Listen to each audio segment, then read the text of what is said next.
సత్యవతి పుట్టింది యమునా నది దగ్గర ఉన్న ఒక చిన్న గ్రామంలో. ఒక రోజు ఇట్లనే యమునా నదిలో తను బోట్ నడిపిస్తున్నప్పుడు ఒక మునిని కలుస్తుంది. ఆయన పేరు వచ్చేసి ముని పరాస.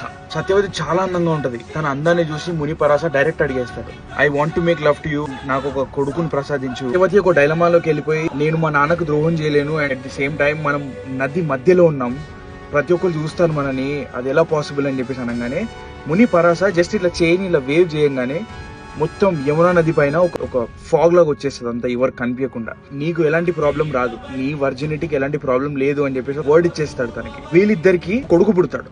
ఆ కొడుకు పేరు వచ్చేసి వేదవ్యాస్.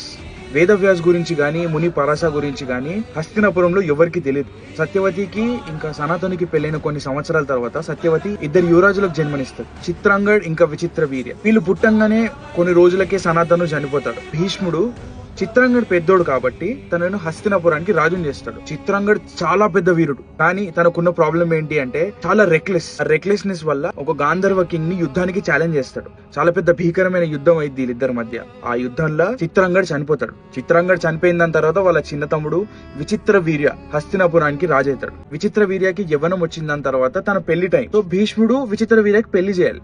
అప్పుడు కాశీలో ముగ్గురు రాణులు ఉంటారు, అంబ, అంబిక అండ్ అంబలిక. వాళ్ళ స్వయంవరం జరుగుతుందని తెలిసి భీష్ముడు తన రథాన్ని వేసుకొని కాశీ నగరానికి వెళ్ళిపోతాడు. ఆ స్వయంవరానికి దగ్గరలో ఉన్న ప్రతి ఒక్క రాజ్యం యొక్క రాజు, ప్రతి ఒక్క క్షత్రియుడు వస్తాడు ఆ ముగ్గురిని పెళ్లి చేసుకోవాలని. ఆ సభలో భీష్ముడు కూడా వెళ్ళి కూర్చుంటాడు. అక్కడ ఎక్కువ ఏజ్ లో భీష్ముడు కనిపిస్తాడు, ఆ వైట్ హెయిర్ అవన్నీ వేసుకుని. కొంతమంది రాజులు భీష్ముడు అంటారు, ఈ ముసలైన ఏంటి మన మధ్యలో, ఈయనేంటి పెళ్లి చేసుకోవడం వీళ్ళు ముగ్గురిని అని.